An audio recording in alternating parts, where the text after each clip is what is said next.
To celebrate episode 69, we have a 6-year and a 9-year-old whiskey. Oh yes, a couple of offerings from a brand new independent bottler, No Nonsense Whisky. Cask strength drams from Dalmore and Aberfeldy, no less. And to tell us all about them, we welcome to the podcast Mr. No Nonsense Whisky himself, YouTuber, blogger, and now indie bottler, Vin PF. Remember, you can feast your ears, eyes, and any other things you have on your face to more whiskey content, pictures, and video clips on all our social media platforms at Whiskey and Things Podcast on Instagram and at Whiskey and Things on Facebook and Twitter. And we have a new page on our website, an archive, so you can find out all of our old material. Check it out on whiskeyandthings.com. You're listening to Whiskey and Things with Nick Kent and Dave Giles. Welcome to episode 69. I'm Dave Giles. And I'm Nick Kent. Welcome, everyone, to this 69th episode special. Nick, promise me you didn't drink any English whiskey. Tell me it's not your fault. Did I? No, I steered well clear of the English whiskey before last night's final. Because, we knocked Switzerland out and we knocked France out. So yeah. I was concerned. Yeah. I was concerned. Yeah, couldn't find any Italian whiskey or in such short notice. Everyone. Well, yeah, it was a shame. It was a shame. But life goes on. Life goes on. It does indeed. That's as far as you could get, really, wasn't it? A penalty shootout in the final and then miss out. That's as far as you could get. Exactly, without winning. Yeah. To have not lost all tournament. Yeah, exactly. Anyway, yeah, it is what it is. It is what it is. Yeah. But how are you, David? You're right. Not too bad. How are you doing? I know you've had a rough week, haven't you? Yeah. People might have noticed in the last episode, I sounded a bit husky.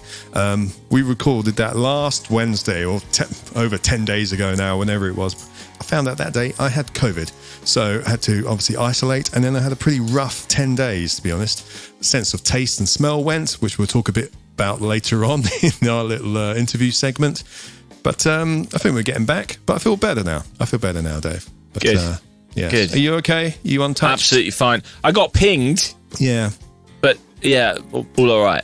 It's not nice, everyone. It's not nice. So still wear your masks and still please be careful, because I got it. Don't know how I got it.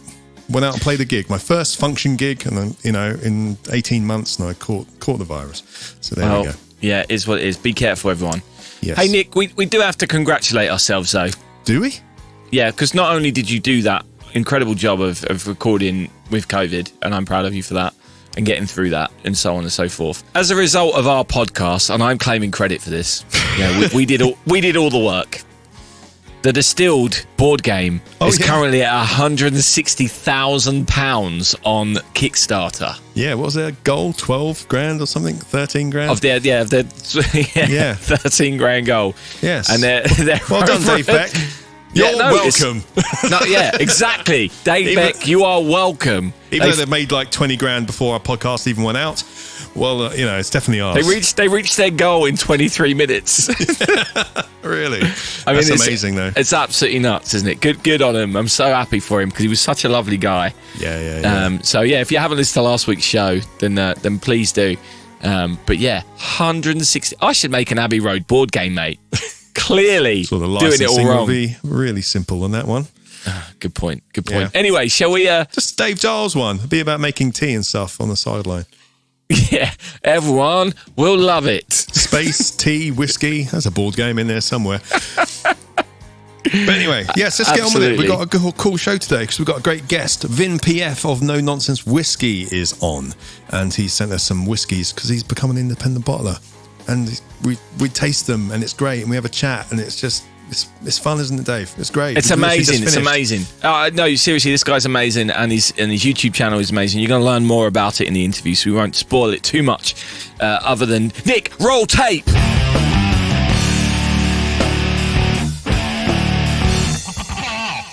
Vin PF, Mr. No Nonsense Whisky. Welcome to the Whiskey and Things podcast. Welcome. Thanks, guys. Thanks for having me. Oh, you're most welcome. Very welcome. You're very, absolutely welcome. We're going to get to know you in a little bit, but you've been kind enough to send us a couple of your whiskies that you've you're now an independent bottler, which is very exciting, which we'll talk a bit later on. But we're going to pour one now while we have a chat. Which one do you recommend? Should we start with the release number 1? Absolutely, yeah. Start with the Dalmore and get it poured out nice and early, because I think that one benefits for some air. There we go. And then we'll move on to the Aberfeldy afterwards. It's always worth pointing out as well that although this is release 1 and 2, they weren't designed to be kind of like a back-to-back flight. So we'll cross that bridge when we come to it, but they don't complement each other, let's say. Right. Interesting, right. So we may have to have a little glass of water between tastings. Yeah, ideal. I'm also going to say up front as well, I've had COVID. I was isolating for 10 days and my sense of taste and smell has been all messed up. So I'm going to try my best today. If my nose and everything's a bit different from what you're saying, I'm just going to back off a bit. Yeah, it could be No Nonsense Whisky. Yeah, very nice, Dave. Yes, it was. Been thinking about that one all week. I was like, oh, Nick can't smell anything. What am I going to say on whiskey and things? I've got it. There it is. So proud of myself. There's the payoff. So proud of myself. Fantastic. So that's poured. Yeah, it's poured, and we'll have a little sip as we go through, and then we'll do some tasting notes on it. But anyway, Vin, tell us about your whiskey origin story. How did you get started in whiskey? And, what was your earliest memory? Oof, I started rough, guys. I started rough. In my early 20s, I don't know, I just decided, I was like, I quite fancy being that, like one day being that old man sitting in his leather chair in his study, just drinking a whiskey. And I was like, well, I've got to start drinking whiskey then, right? So I went down to the shop and got myself a famous grouse, and I was like, yeah, let's do this. Oh, God, that's rough. And I powered through the bottle. Tough one to start that. Yeah, really bad. I mean, this is coming from the fact I knew nothing about whiskey, genuinely, to the point where the turning point for me was when, I think it was my 25th birthday, so probably 11 years ago now, and my friend bought me an Old Pulteney 12-year-old, and I was like, this isn't one of the 4 distilleries I thought existed at the time. Let's go online and have a look. And I was like, okay, there's a lot of distilleries. And that's where it just started. All the nerdness started coming out, and I just research. Yeah, the nerdy thing is it's what gets us, isn't it? I mean, I think whiskey ultimately becomes a great tool for nerds. Like, if you have any kind of ability to nerd out on anything, whiskey, and it's like a whiskey enablerist, a nerdist enabling thing, isn't it? Sorry, I'm trying to think of words here. Whiskey is a nerd enabling hobby. I think is what I'm trying to. It's a nerd enabler. Yes, right. It took me far too long to get there, but that is the expression we're going with. But yeah, I agree with you. So famous grouse. Wow. Okay. Yeah. So it's not that bad. It's all right. Has its moment. I can't do it. It's pretty bad. I mean, it's like, it's got its purposes, right? It is what it is. But it's when people say to me, I'm fancy getting into whiskey, it is not what I recommend starting with. I've got a little sample bottle here for some reason. Did I give you that? Yeah, you did give me I was going to say, because you could tell, because it's got loads missing from the top. Yeah. I've got a bottle here that was given for my wedding, which is the famous Vincent. Nice. And it's, that will remain unopened for its entire life, I imagine. Decorative. Simply because of the navel chains. I love it. Absolutely. I had a couple of samples. I gave one to Nick, and it'd been on my shelf for so long, so I knew I didn't want to drink it. It's evaporated a lot as well. Yeah. I don't know if I can't even try that. It's going to be. Do you know what, Nick? That might be a whole episode in itself. Trying old sample bottles that have been there for years and comparing it to a new sample bottle to see how.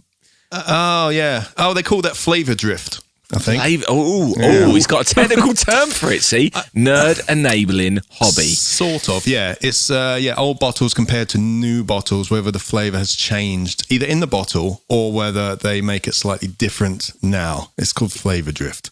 Nice. But that, again, that's another episode. Anyway, let's find out more about Vin. Yes. Let's tell us about... obviously, you've been on your whiskey journey for a while now. It seems you said for about 11 years or something. What distilleries have you been to? Which are your favourites? Tell us a bit about that. Well, that's a big question because I am drastically understudied on physically visiting distilleries. Drastically. Same. I've been to, I don't know, maybe like 2 or 3 Scottish distilleries, and then it's all just English distilleries after that, just out of pure ease. Because the irony is that I spent a lot of time in Scotland before I got into whiskey, when my wife went to university up there, and then I got into whiskey in a big way when she came back, and I didn't go to Scotland anymore. So it was a bit of a problem. But yeah, I don't get up there nearly as often as I should. But I've been to like Glengoyne, I've been to Kingsbarns, and then in the UK, that's like further south, I've been to like Cotswolds and Penderyn and stuff like that. You know, newer guys. But yeah, I mean, I find them all fascinating, to be fair. They all do something a little bit different. Like Glengoyne, did you know they still measure like the tank with like bits of wood and rope? That's how they get their levels. Whereas like, obviously now you do that electronically if you built a distillery from scratch. And I find that sort of fascinating. Yeah, the old traditions survive. Yeah, works. You know, but you got a guy who's probably been there 50 years or something. You know, he's not going to change it to update to some system, is he? You know, just get it done. If it ain't broke. Exactly that. I mean, using Glengoyne as an example is a perfect example because, you know, they're not like the world's most famous whiskey, but they are well known for their quality and exceptional drop. So why change it? You know, release some newer stuff, sure, but their core range, why change it?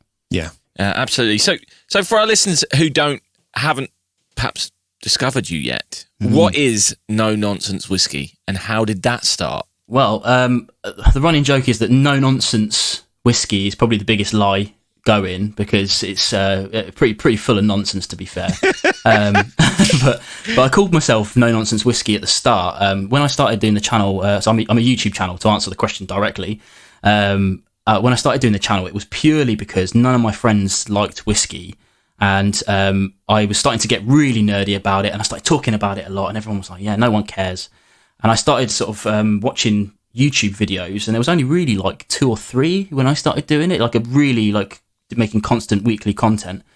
And I was like, I could do this, I think, in about 5 minutes or less. You know, some of the videos that were out there were like half an hour. And I was like, I kind of just want a quick 5 minute on the whiskey I want to look at. And there wasn't really anything like that at the time. So I thought, I'm going to do that. And it took me so long to choose this name. I don't even know what kind of brought it up. But yeah, that's really it. I just started. As you guys have seen, if you've seen my early videos, as we mentioned earlier, a bit rough. And I started with no production skill whatsoever. I had to buy a microphone. I was using Windows Movie Maker to edit my first sets of videos. Amazing. Nice. Shout out to Windows Movie Maker.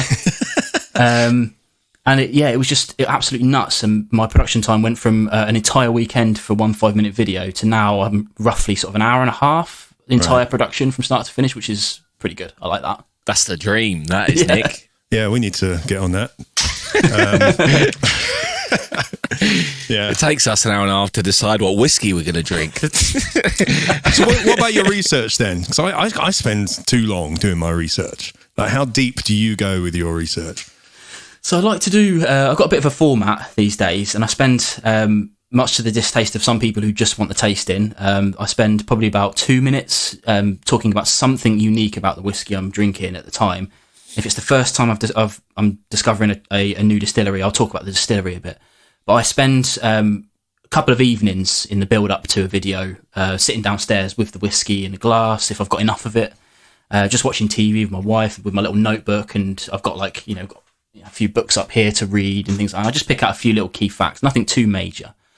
And then after that, it's really just my tasting notes. And then I spend the bulk of my time talking about the value rather than the price, because I think people can get a bit bogged down in the differences between those. You know, like, for instance, when we will talk about mine in a bit, but one is fairly expensive, really, but the value, I think, is good if you're into that sort of thing. Maybe not.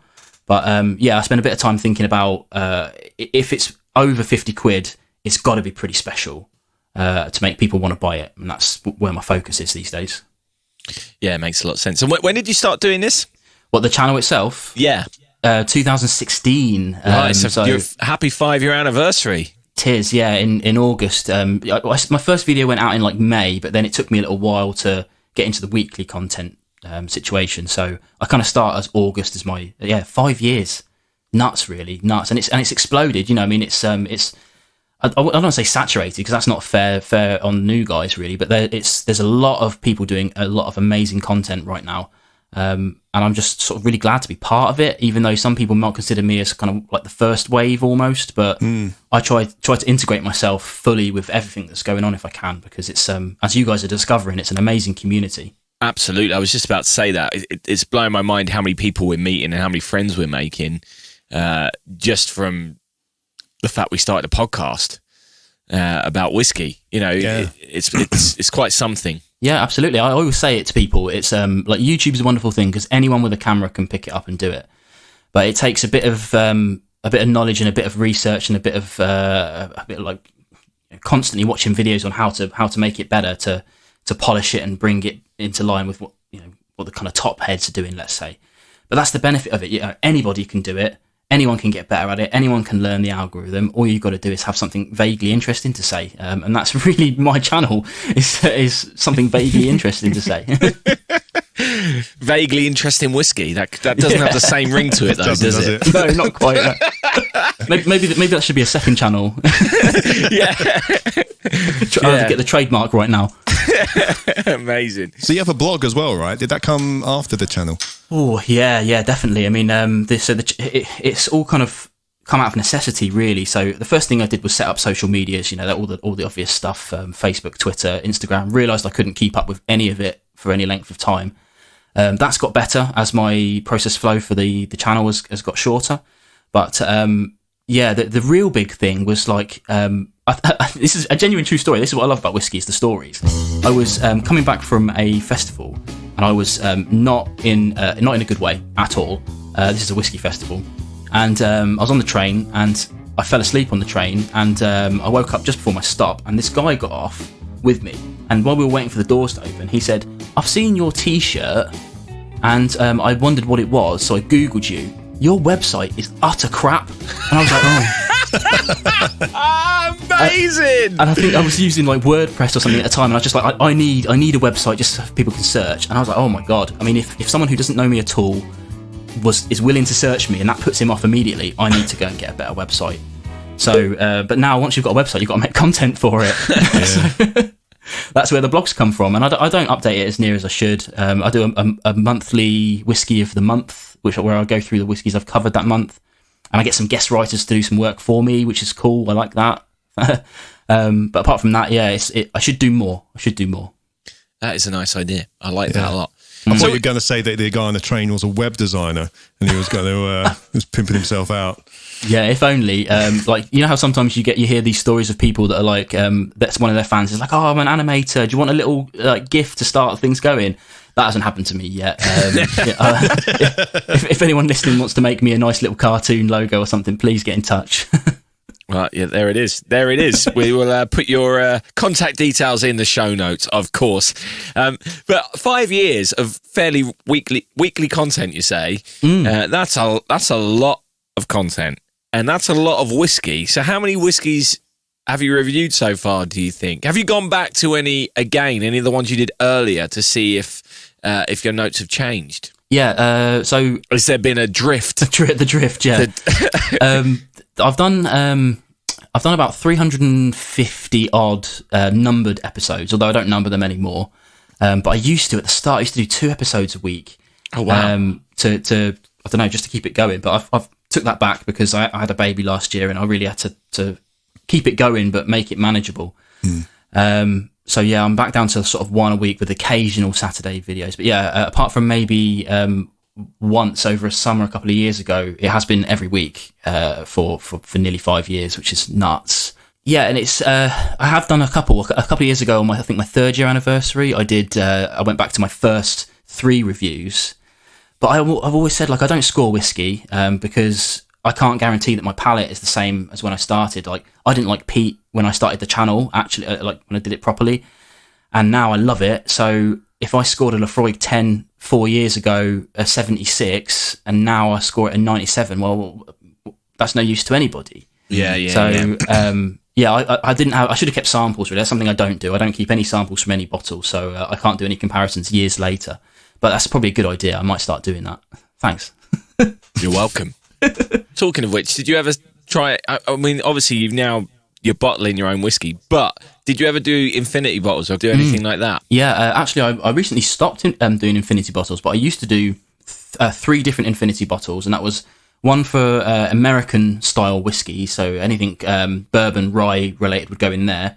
Anything with even remote peat would go in a different one, and then anything that was neither of those would go in another one. Exactly what I've done. I have the exact 3 bottles like that.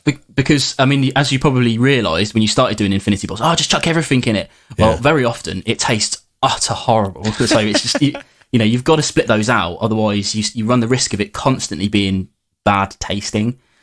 But I don't do it anymore. I've drained all my infinity bottles, mainly because I've just got so much of it around that I never go back to my infinity bottles. They got full up, and then I was like, well, what do I do with this now? Drink it. I drained it.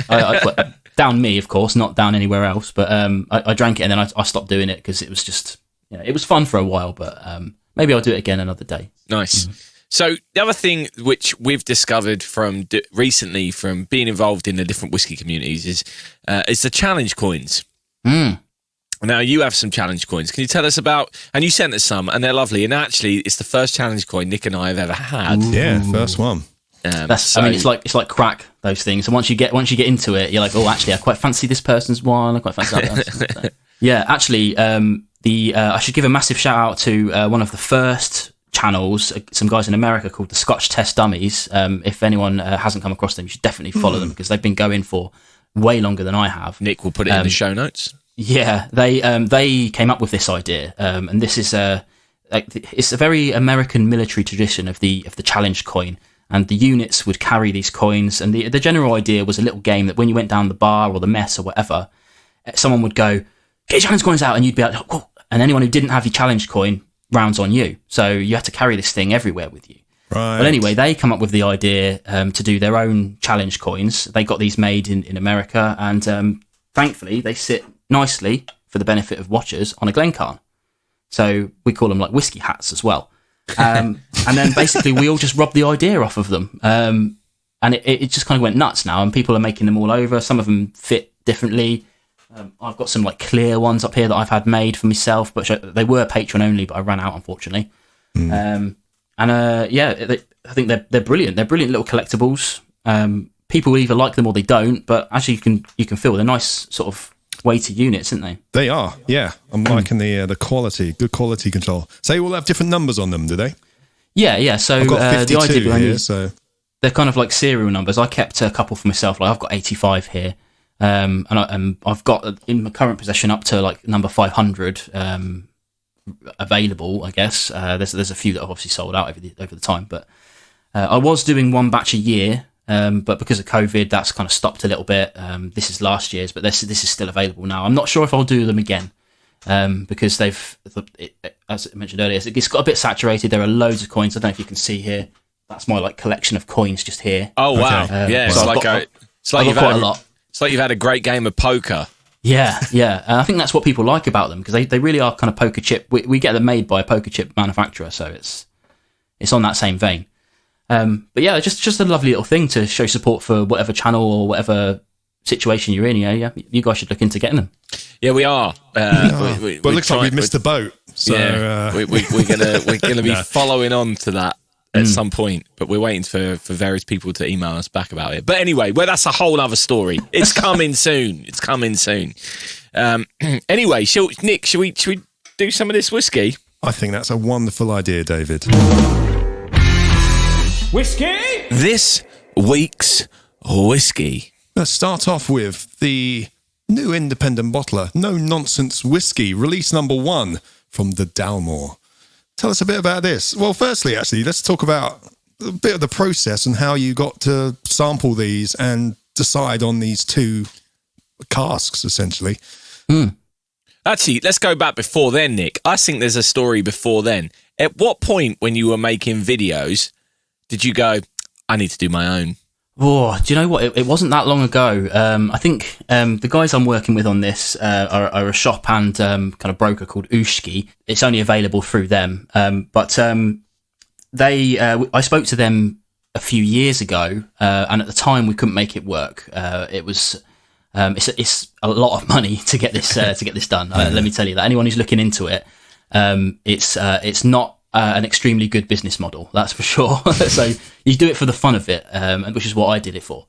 So we spoke about it and we couldn't make it happen. And then they got back in touch with me actually about a year later We'd managed to move some things around, and this looked like it could be a real possibility. But I've been working on these since October, November last year, 2020. So it's a long process. Nothing happens quickly, especially with these old Scottish distilleries. They're slow moving, and nothing happens quick at all. So it was tough. It was tough to do for sure. But as hopefully you'll taste, the rewards speak for themselves. But yeah. So sorry, Nick. Go back to the question you had, which I think was about sampling. Did you sample these before you obviously released them? I'm assuming you did, right? I'm wondering if you went absolutely. to the distillery, if they just said, we've got these, or they sent you the samples down. So obviously in that time, it might have been hard to get there and try everything out. So yeah, what was the process on, selecting these? Yeah, so I mean, for the discerning viewer, you'll notice that although I said I'd only been going for 5 years, we've got a 6-year-old and a 9-year-old, and the irony of the episode number is not lost on me with that, a 6 and a 9. Yeah, oh, wow. This is episode 69. Whee! Love it. Yeah, it's so obviously this was made in the distilleries themselves before I was even into whiskey, like as a thing. So what happens here is occasionally someone will just buy a cask from a distillery. There's this whole back office thing with whiskey where casks are moved around between owners, but actually stay still. Basically, the certificates just get passed around, and you buy and sell your casks. So we just happened to come across these casks, and the way I bottled these, the people I worked with who own the casks, they sent me a whole bunch of samples, completely unlabelled. Inland Revenue need not listen. And I knew nothing about them at all. So I just sat at home and I tried them over several different occasions. And we knew we were going to release 2, so I just picked my 2 favourite, and that's literally it. I didn't know what they were. I didn't know how expensive they were going to be as bottles. I sort of gave them a bit of a directive, and I said, look, you can't release anything that's over 100 quid, so don't even send me a cask that you're going to bottle for 100 quid. And they sent me these 2, and they are both very, very weird things to see in this sort of scenario. Like Dalmore, the one we're about to try, as you might know if you've tried some Dalmore, heavily sherried, heavily chill filtered, usually down at 40-odd%. And this is a 60.4% whiskey, it's cask strength, in a really tired old refill cask, which is something that I wouldn't normally want to shout, yeah, try this tired old refill cask. But what it does is it lets the distillery character that you will never try anywhere else unless you get a bottle like this, to be able to try it for, I think, relatively cheaply, really. It's a 75 quid bottle, so it's not like super cheap, but Dalmore's got that kind of name about it, and it's difficult to buy a cask. I mean, refill, it doesn't matter, does it? I mean, that's the thing. So many no, I mean, like, people do hear things like refill and think it will make a massive difference or whatever, but it's not. Casks have so much life in them, So what made you decide on cask strength? It was just something. So when we talked about what a kind of no-nonsense whiskey should be, as you can see, I didn't send you like the pictures of the bottles, but the labels are not quite black and white. It's black and sort of beigey. And we went for just really clean. There's no story. There's a bit of a blurb on the back of these things that I've written to talk about how I pick the casks and whatnot. Nice. But there's no story. There's no kind of myths or legends about these bottles. It's just, this is where it was distilled. This is the age of it. A bit of information about the cask. They're numbered bottles as well. So I've got 1 of 100. Why not? Okay. Maker's prerogative. Yeah. But that's it. We wanted to just make it as simple as possible. And really, cask strength has got to be the way to go with that, because although I could have sampled this at 2% ABV drops until I found something that really sung, but I want people who try this to kind of do that for themselves, I guess. If you've got a bottle of this, you can really sit that and find where you like this sort of thing. I've had comments about this Dalmore specifically. It might be a bit hot. It's very, very high ABV, and adding water really helps. Well, yeah, feel free, carry on. That's exactly what whiskey should be about. Yeah, absolutely. Right, should we get our lips around this? I've been nosing this and having a few sips already. Ooh, excuse me. That was almost my reaction when I had my first sip earlier as well. It is strong. It is strong. Yeah, I'm gonna need a bit of water with this, I think. But if you if you save some for some Nick special time, then you can like make sure you leave it out on the side. I probably should have emailed you earlier and say like leave this out for a good half an hour, and it definitely benefits from that. Right. But yeah, it's extremely high ABV. I'm going to put a bit back just so I have some for when I know my sense of taste and smell is back to normal. Well, hopefully this ABV will kick your olfactory system back into gear again. You know what? Yeah. I actually, before we started recording, I tried a couple of whiskies to actually try and kick it in. And I think it did work. Like I tried the Port Charlotte heavily peated, and what else did I? And the Redbreast Cask strength, 12. And I couldn't really smell much at the beginning, but afterwards I sniffed the glasses and stuff, and it was back, like to a point where I could, because they were all smelling the same. My Buffalo Trace was smelling the same as a Lagavulin. That's ridiculous. That's weird. That is very weird. But COVID is rough, man. No, a whiskey drinker, certainly a reviewer like me, doesn't need to be getting that. Yeah, that's the thing. I was like, please be ready for Monday. Please be back. Fortunately, we did last week's episode before, like early, didn't we? So it couldn't have been a better 10-day window for you to get it, really. But exactly, if you were going to get it, that was the time. Anyway, yes. On the nose, this one, I'm getting the dried fruits, which you would expect from a Dalmore, really, especially the sherry cask stuff kind of thing. So when you say it's a tired refill, is it still a sherry cask? It was a sherry cask, yeah. And I don't know how many times it's been filled. Obviously, you guys know you've got your virgin cask, you've got your first fill, and then anything after that is called a refill. Yeah, because it's really pale, so it doesn't really look, pale. Even though it hasn't had any water, it's really pale, which is really quite striking at that ABV, isn't it? You could say on the Dave Giles scale that it's like really hydrated urine, right? Yeah, it's very hydrated urine, absolutely. We use the better word for it, Yeah, I can't bring myself to say it. It's like, some people allow swearing and stuff like that, but I don't swear on my channel, so I can't bring myself to do it when I'm talking on mic now. I don't see his piss as being a swear word, but yeah, it's fine. At least I'm not saying it looks like, which would then cause Nick some problems. I'll see a doctor if that's what you're like. For a start. No, yeah, it's really peaches on the nose and stuff. I just put a bit of water in it, and it has calmed it down. That kind of mouth burn. It was pretty burny, bit of kind of fizz, as it were. But that's calmed it right down a few little drops, and it's fruity. It's very, very nice. Yeah, it's got a yogurty vibe, creamy yogurt vibe. I'm getting anyway.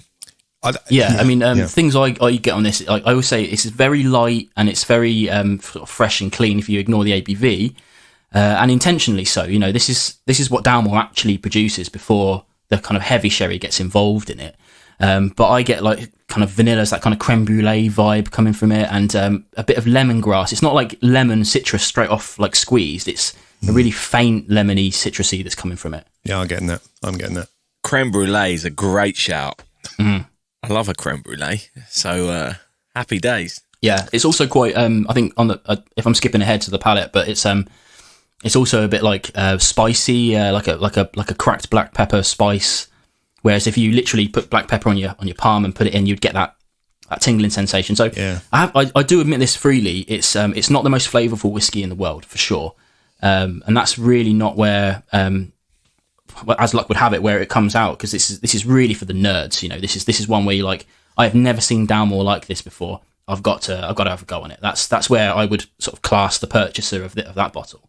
When we get onto the Aberfeldy, that'll be a bit different. We can talk about that a bit more. That's a bit more open market, let's say. But I would say if you're interested in whiskey generally and really want to kind of nerd out about something that you can't really get hold of, then that's where the Dalmore fits in. Yeah, actually, I just added. I mean, I was enjoying it with a splash of water, and I've just been adding little more drips. Another sip, another little drip, as you suggested. Just put it down 2% every time. And I have to admit, heavily watered. This is really nice for me. I'm really enjoying it with quite a lot of water, actually. Yeah, and the cool thing about that is, if it's 60% and you're adding X amount of water, then you're actually, if you had a bottle of this, then you're actually getting way more than a bottle's worth. Because, exactly. If I watered this down to, I should say cut it or whatever they say. If I watered this down to like 50%, then you'd be getting far less whiskey of the spirit. Absolutely. Yeah. Which, I agree.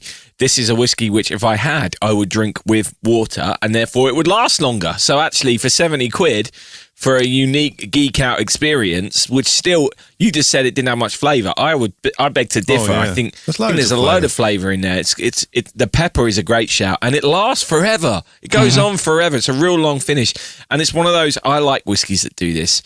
I'm a fan of whiskies that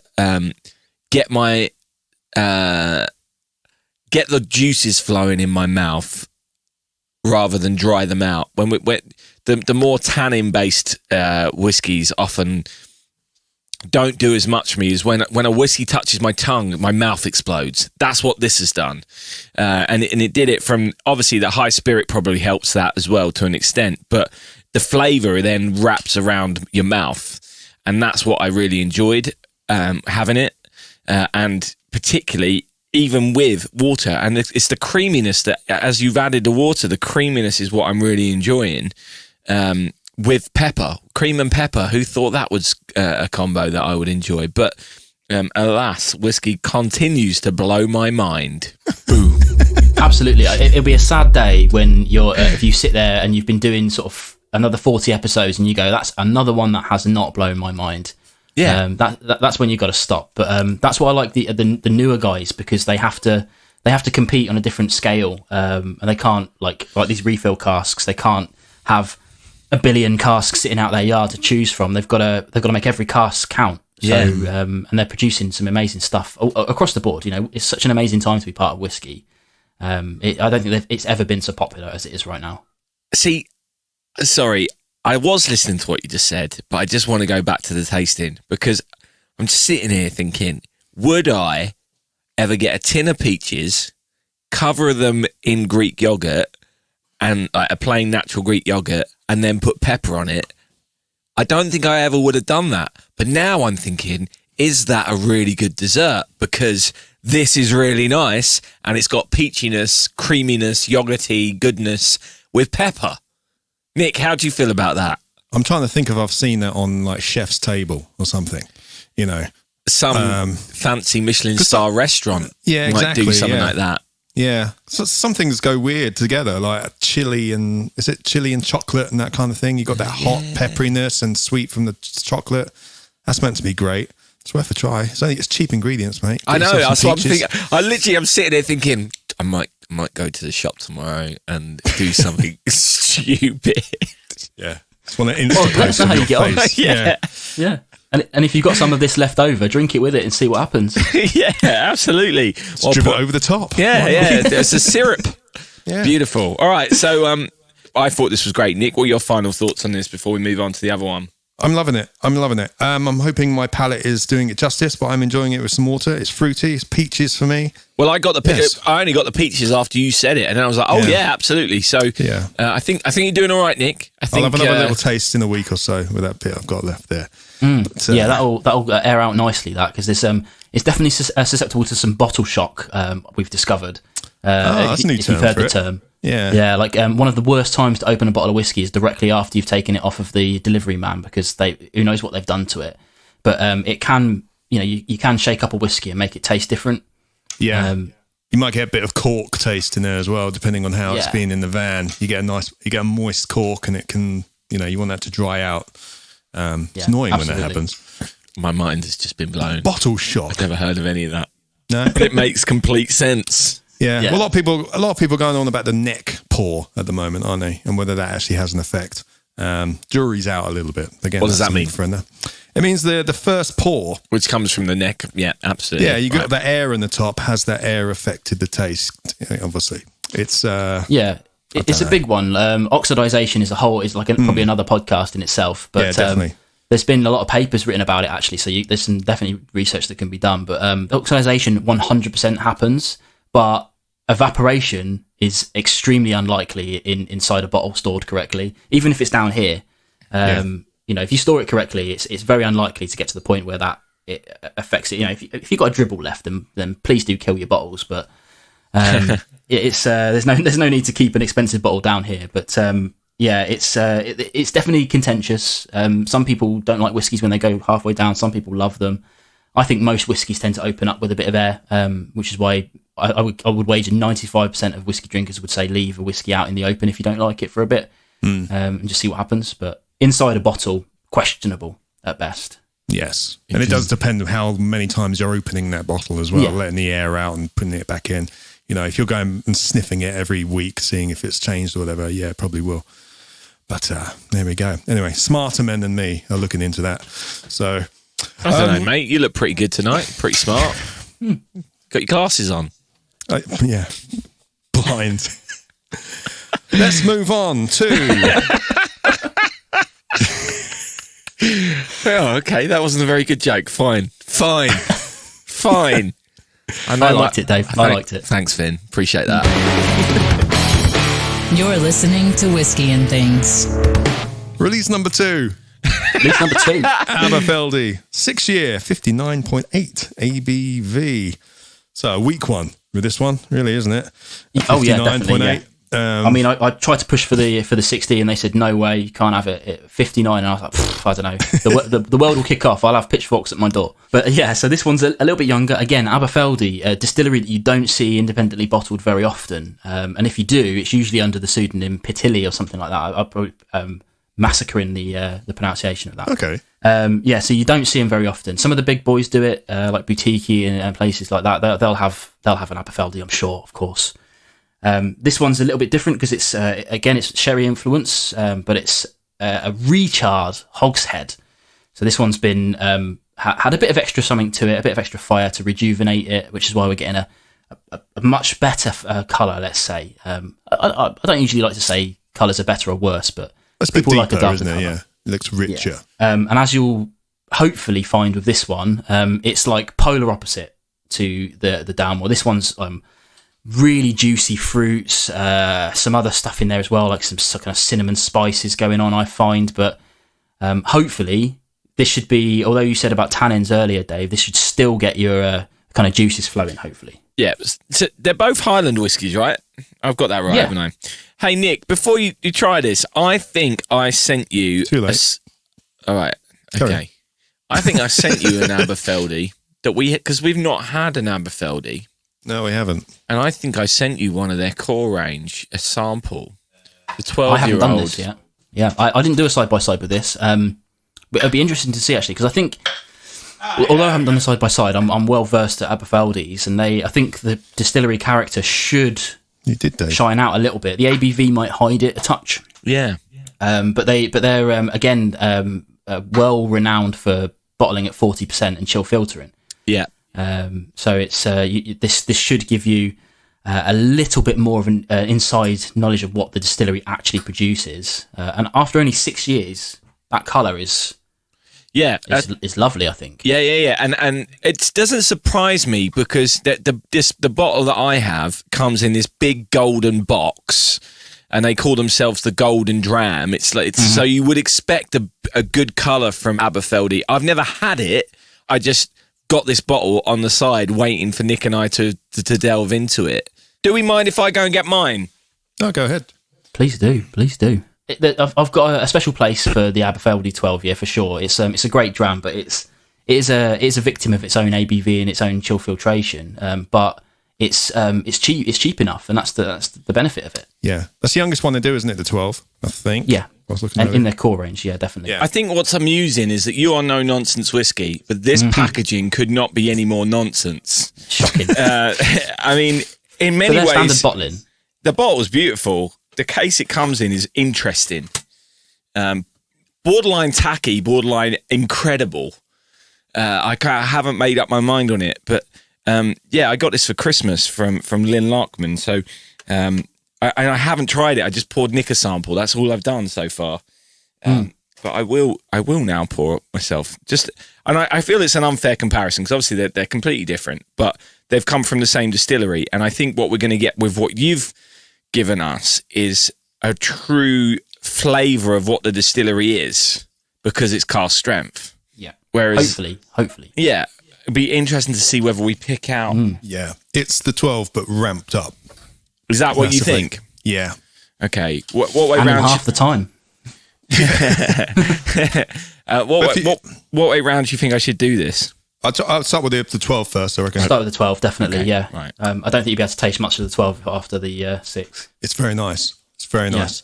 I have to say, I mean, obviously I love both of these whiskies, but if you put a gun to my head and asked me to pick one, I know you're not meant to have favourites for your offspring, but we all do, right? So the Aberfeldy is definitely my favourite for a drinking whiskey, for sure. Just superb. And it comes in at £45 for the bottle. I was just about to ask, which I think... That's amazing. Yeah. Yeah. Because the 12-year-old, which is obviously 40% as well, and not as unique as core range, is about 40 quid. Mm-hmm. So for something that's a bit more unique, only adding £5 is incredible. Well, a bit more unique, a lot more unique. That's an incredible value, as you said earlier. Right. Yeah, I was really surprised at that. I'm not going to ask about your business setup, but I was surprised you could do that for £45. Yeah. Well done. To be honest with you, me too. I mean, when we did this deal, I kind of took a back step from that side of things. So I'm not in control of the prices at all. I didn't get involved in any of that side of things. I just agreed to it and made sure that it was good for people. And when I sort of we were on the phone, right? Okay, how much is this one going to cost? The Dalmore, £75. Yeah, it makes sense. It's a bit expensive, but I get it. And then I was like, right, okay, this Aberfeldy is amazing. This is going to be like 60 odd quid. And he was like, £45. I was like, yeah, do it, bottle it. Oh man, the smell of this 6-year-old, your one. Mm-hmm. Yeah, and needless to say, it's been the most popular one of the two. There's only I don't know stock levels, but there's only probably about 5, 6, 7, 8, 9, something like that bottles of the Aberfeldy left. Yeah. Versus like probably 18 or something of the Dalmore. I'm getting low, to be fair. Out of 100 bottles of each, getting low. The 12-year-old, there's a similar smell, but your one is ramped up and it's getting all kinds of stuff in there. I'm getting honey, I'm getting spice. For me, it's if I'm going a bit nonsensey. For me, it's like cooked pears, is what I said on my review of it, and sponge cake. Yeah, I was just about to say sponge cake. Yeah, and this one as well is like, I like to talk about pepperiness a lot. The last one I thought was cracked black pepper, and this is almost like a powdered white pepper on the palate, like that kind of spiciness that just keeps going, like the Dalmore did. Oh my God, that flavour is ridiculous. Oh my God. Right, side by side to the 12, this is hands down 7,000% better. I might have to take that quote. I mean, that's ridiculous. And I haven't watered that down at all. This is I found that really drinkable at this percentage. Yeah, I don't think it needs water. I didn't put any in the end. It takes it much better than the Dalmore does. So if you do try it, it will. There's way more oils in this from the recharge cask. So it takes those kind of water additions a bit easier. But it's I have to say I love it, and it's the one that goes down quicker. Yeah. It's got just that right level of tannin dryness as well for me. Mm-hmm. It's there, but it's not absolutely. over the top. Yeah. It's not, but it doesn't ruin it. But the flavour again goes on forever. Yeah. This is a taste sensation, Vin. What are you doing? I'm really glad. Because you have to know, like, I'm sure you'd be aware if you guys ever did something like this. It's utterly terrifying because you spend so long talking about whiskey, and we live it vicariously through you guys, and people live it vicariously through me, and they know what I like. I say what I like every week, and then I've put something out that I'm saying I like this, and then if someone smells it and goes, "This is utter dreadfulness," that's your credibility down the pan, isn't it? So really, really glad that people are enjoying it. They're not the best whiskies in the world. No one's trying to say that they are. But the scores I've had in from various reviews are in the kind of mid-80s for both of them, and I'll take that. That's perfect. Wow. The distilleries you've gone to are renowned, great distilleries. I mean, it's going to be hard to have anything from them which is going to be subpar. And even if it might be subpar to someone, which they're not, it's so diverse, but there's going to be someone who's going to like it. It's going to be loads of people who are going to like it. Yeah, and there are going to be people that don't like whiskey at cask strength. And there are going to be people that don't like really heavy flavours. Like, for instance, if I do a next one, I'd love to do a peated, and that's going to put a lot of people off. But it's got to be something that it has to be in my range at some point. I was going to ask, actually, have you got, what plans are there for any more? if any? To be brutally honest, no plans right now. It's taken a lot to put these out, so it's something. If when I started doing this, it was always the plan to release very rarely, maybe once a year tops. Kind of like twofold, really, to make it so that when it does happen, it's like an event, right? You know, a new No Nonsense Whisky is coming out, and if you release every month or every 6 months, then that sort of gets lost. Especially when the old releases are still in stock. That's the big one.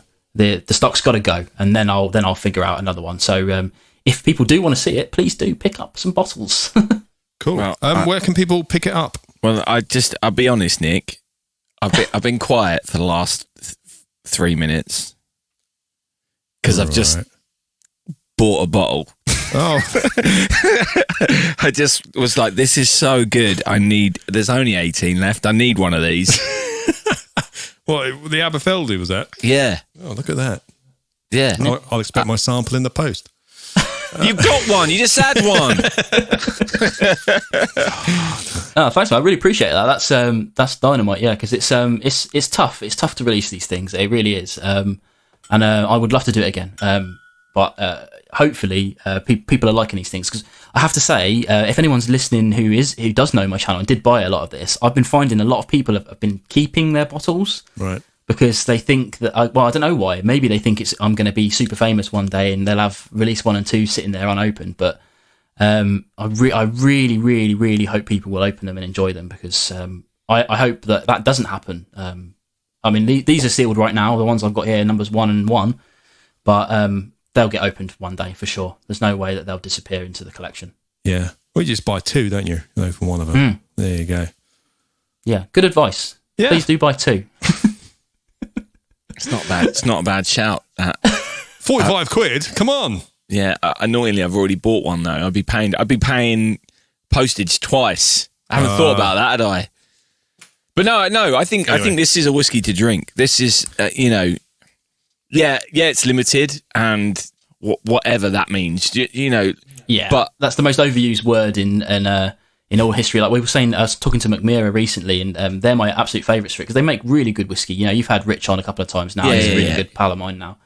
And a great example is their seasonal range, which is technically limited, but they have an outturn of 15,000 bottles on those. The definition of limited means that they won't make it again. When it's gone, it is gone. It's gone, but there's a lot of it.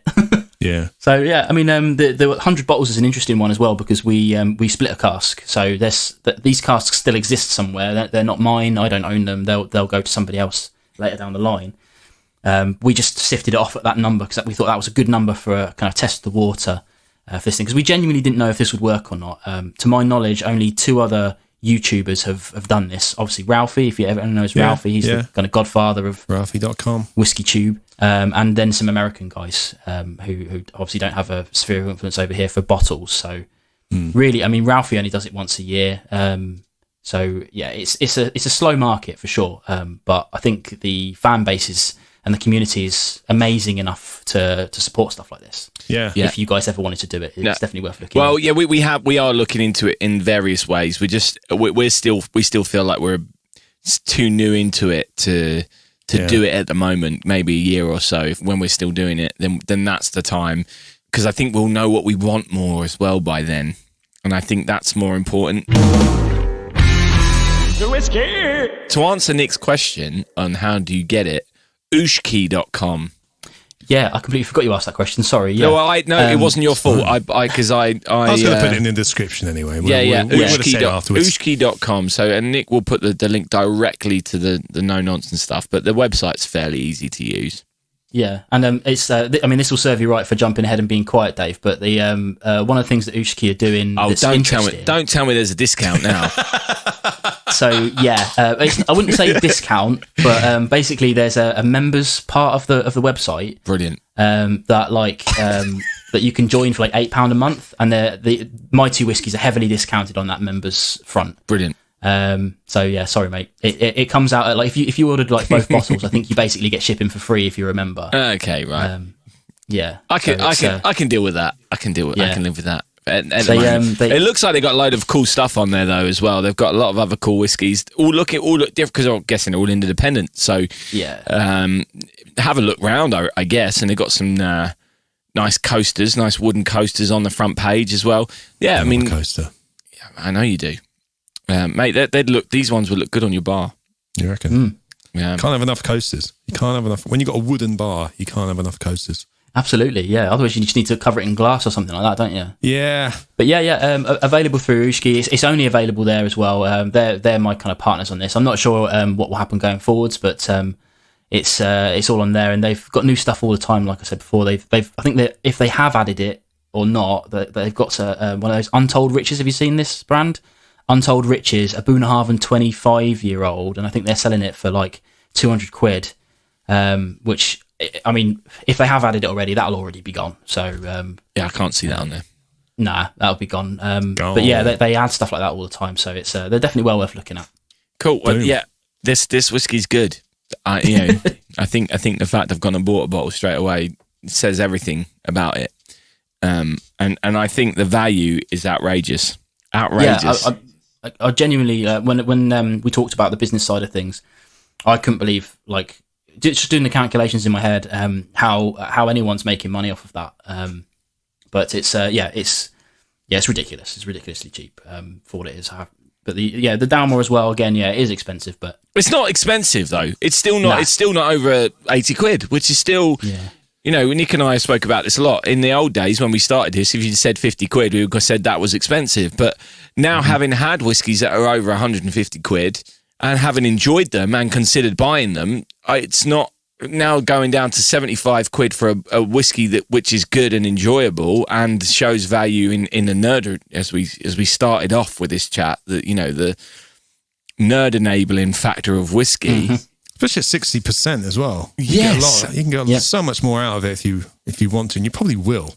Let's face it. Yeah, that's it. I mean, the very few Dalmore 9-year-olds that you'll find independently bottled. Have all been around this sort of price, so we kind of made it fit into the current market as best we could, making sure everyone won in the supply chain. So it's, but yeah, like I said, for anyone looking at doing stuff like this, it's the margins are wafer thin, so it's a tough one. Do it for the enjoyment, because that's what it should all be. And please do drink your bottles, because the secondary market is something I would be devastated to see these things on. Devastated. But, why would you be devastated to see it on? I think that's an interesting point. I'm just interested to know what your answer is. I'm not a big fan of it, to be honest. I get it. It's really good for people that like, for instance, these don't ship worldwide. They do ship worldwide, but not everywhere. So people in those places would really struggle to get hold of it if it weren't for the secondary market. What I don't like is the kind of day one purchasers, the people that are able to get there on like a 9 a.m. release. Yeah, you guys have talked about Bimber a lot, because Dave can spit on it. But Bimber are amazing, and the hype is real. But their releases are nuts. I don't even get involved anymore because I just can't be at a computer at the time that they want it. Absolutely. And then when they're on the secondary market the next day, which is physically impossible, they can't have received that bottle and then got that up. They're shipping it directly to the auction house. That kind of thing. To be brutally honest, makes me sick, but it's part and parcel of it. So it would make me sad to see these on a secondary market. Absolutely. Yeah, I'm not that desperate enough for I love Bimber. I like everything I've had, but I'm not desperate enough to get on there and spend £125 on a bottle. I don't know, not that much. Yeah. To be honest, I'd rather wait for my yearly one from the club and be happy with that. Or go down and get the one special from the distillery, which you can only get there. Just like that. Okay, it's different for everyone, but that's just the way I am. I agree. As discussed, unless the Acton Town bottle gets released, in which case I'm there first thing in the morning, spending all the money, but no one else is going to be there for an Acton Town bottle of whiskey. But no, you could buy two then, surely. Oh, absolutely. I'd be annoyed. Yeah. I'll be one of the annoying customers ranting at them. Why can't I not buy two of this? I'm the only one here. I'm the only one here. The other day, I did, as soon as I saw it was available on the Whiskey Exchange, I did go straight online and buy the Lagavulin 11-year Nick Offerman Guinness cask. Did you? I did go for that. I think that's arriving tomorrow. Oh Because my! That's a whiskey I've been wanting to try. Well, the Nick Offerman stuff. I'm just a massive fan of him, massive fan of Lagavulin. And then the Guinness thing as well. I was like, I have to have that. I'll be honest, Nick. I've not heard good things about it. Okay. But we've not had it. But I've not heard good things about it. But in my head, all of those ingredients sound amazing. They do, yeah.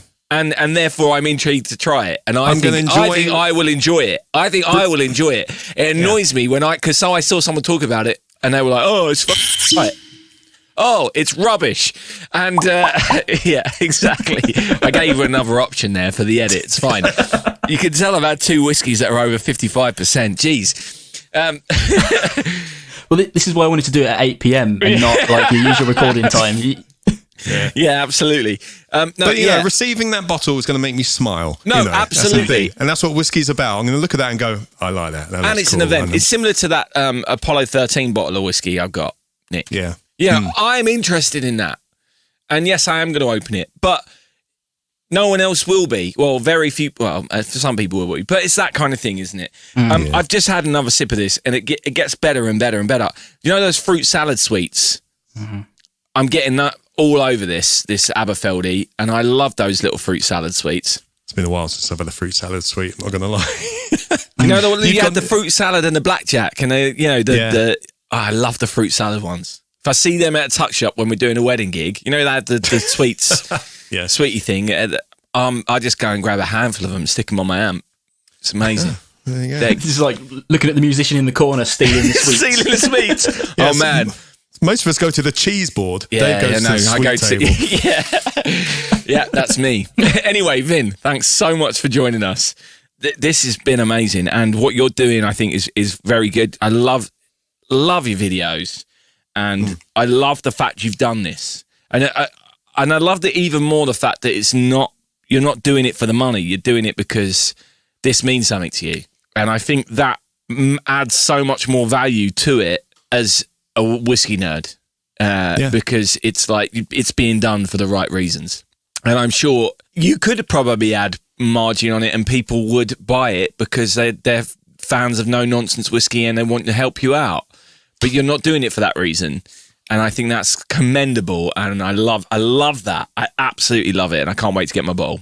Yeah, thanks for buying one, man. Thanks for having me on here. You know, like as I said in the kind of build up, I've been listening to you guys a little bit. Like, I've not been into podcasts for very long, and I went back to the beginning of this year at least and powered through all of that, and the space podcast as well, which is really good. I love that. Cheers, thanks. Free plug. Yeah, and you guys are doing amazing stuff. You know, like obviously, it's clear that you know what you're doing with your AV equipment. And if you guys started YouTube again, I think you'd be miles ahead of where like you said you were before. But yeah, it's a different game, isn't it? We all pick our strengths, I guess. So it's. Mine has been a rough road, and it's only really in the last sort of year or so that people have been sort of taking notice of the channel, and it's been taken up. I think I worked out recently I'm like the number 1 subscribed in England. Nice. Great. Third Awesome. in the UK. I think for now, if you don't count Ireland, I think there's an Irish one that's a bit high. But yeah, amazing. I can't believe it because I really am just a pleb who sits in his spare room with a camera, you know. And it's got better over the years. The mics have got better. The lights have got better. Like I'm hot. I'm hot right now in these studio lights, man. Yeah. So, yeah. I mean, whenever I'm researching, I'm always relieved when I see one of your videos come up. You know, it just helps me get a bit of a background or something. I was actually looking at the ones I'd watched earlier on, you know, with the red bar at the cross. And there's things like Connemara. That was an early one for us. Bullet 10, Balvenie 14 cask. You know, those are the ones I'm like, oh, cool. Great. What Nick is saying is that we have ripped you off a fair amount. no, you know what? It's exactly how it should nice be. To hear, you know, something which is concise, and again, it's clues in the name. No nonsense. It's just concise. The information's there, and it's just like, oh, cool. Yeah, okay, cool. Makes your job easy. Yes, thank you. I agree, and that's what it should be. You know, and I've always said this a lot. Like one of my favourite things to do is to help like new channels who started out just like me, who've just got their phone.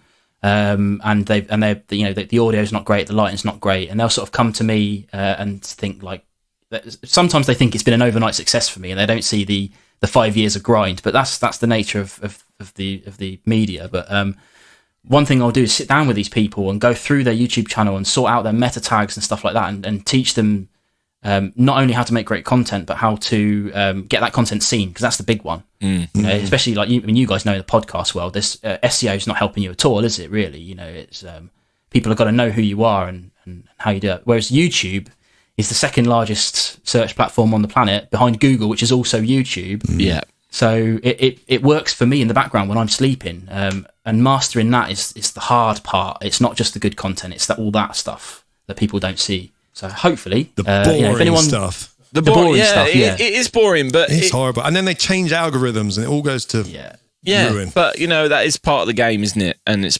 in some ways, it's part of the fun as well. Figuring that stuff out, and when you crack it. When you check your analytics and you see one video's performed well, and it's clearly must be because of search engine stuff, you're like, got it right that week. Fantastic. And it's very satisfying. This one over my shoulder here, I don't know if you caught my White Walker video. I'll keep that bottle for the end of the world, because that is the one that really launched my channel, because that's had like 200,000 views now, which is way more than any other video that I've got, because I hit it first. I was the first person to do the video, and then they released it to, like, must have done an advert on Game of Thrones or something like that. And people, I know, like, everyone was like searching 80% of my views. Yeah, they just came from Google rather than YouTube, and it just went absolutely nuts overnight. So yeah, I owe that bottle a lot, even though it was one of the worst whiskies I've ever tried. Yes.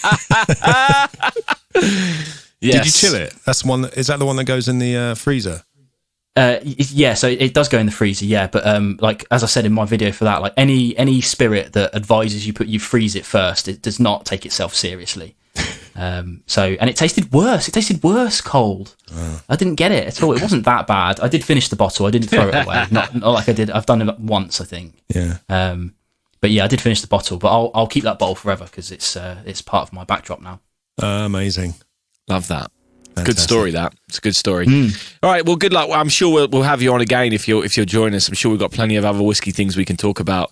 But yeah, this has been a lot of fun. Thanks very much, Vin, and thanks for sending us these samples, because they're great whiskies. Absolutely wonderful whiskies. Good job. Thanks very much, guys. It's been a real pleasure to talk to you guys tonight, and it's been a lot of fun. I was nervous before, but it's you make it really easy. Excellent. We're just idiots. We are the nonsense whiskey channel, if anything. Yeah. You're listening to the Whiskey and Things podcast.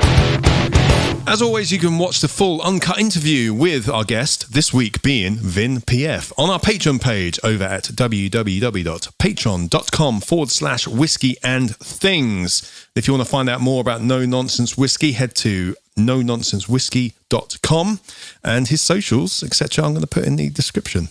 As well as a link to the whiskey itself, which is on there. To the ushki.com. Yeah, absolutely. Yes. But yeah, what a lovely guy. Thoroughly enjoyed talking to him. We were talking for another 30 minutes after we finished the recording. Yeah. Just a lovely, lovely man. Very giving of his time. Very supportive of other people within the whiskey community as well. So a good egg. Definitely check out some lovely people doing this, Dave. I know. He sent me a book. Just out to help each other. It's fantastic. He's sending me a space book just because he knows. What a lovely guy. Yeah, I actually enjoyed listening to you two talk about that as well afterwards. So there you go. There you go. Brilliant. Yeah. Nick, please let me plug my other podcast. I got another podcast about space. We've had astronauts and everything. Next week we got an Apollo 13 astronaut, Nick. That's pretty cool. It's very cool. That's pretty cool. Very cool. It's been a fun couple of weeks talking to astronauts. Anyway, cheers, Vin, for coming on, and go check out No Nonsense Whisky. It's all in the show notes. Why they ever let two Englishmen have a whiskey podcast, I'll never know. Okay, Nick, this was a little bit awkward because on Twitter last week, I obviously tagged Langertung, the Swiss whiskey distillery that we reviewed last week in our promo.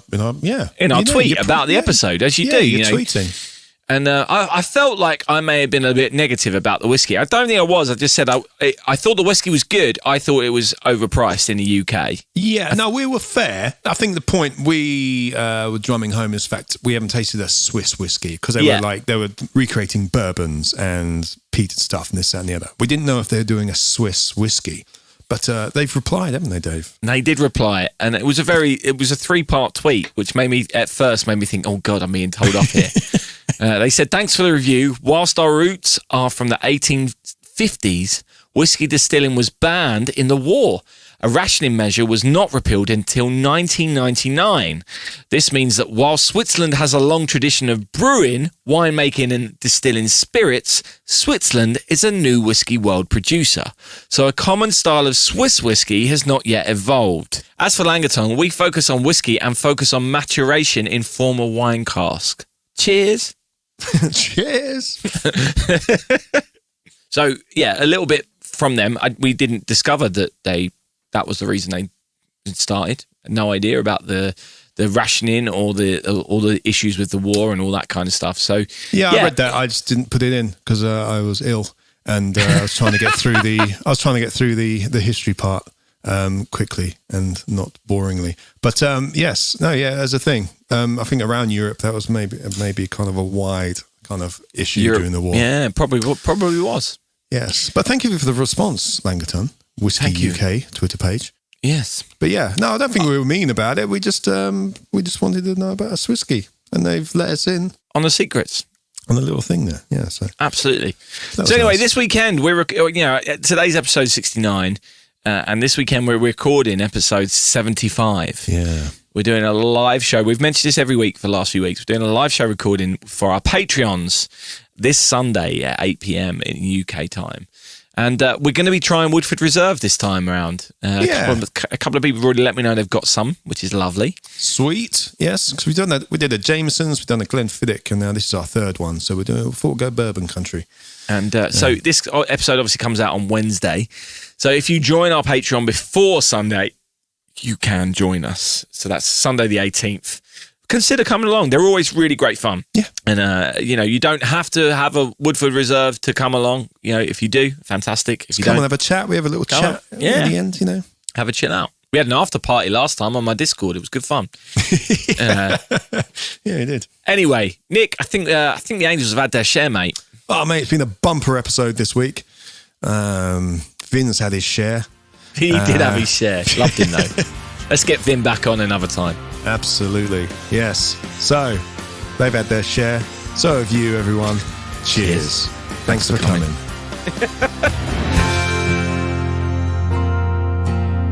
Whiskey and Things has been brought to you by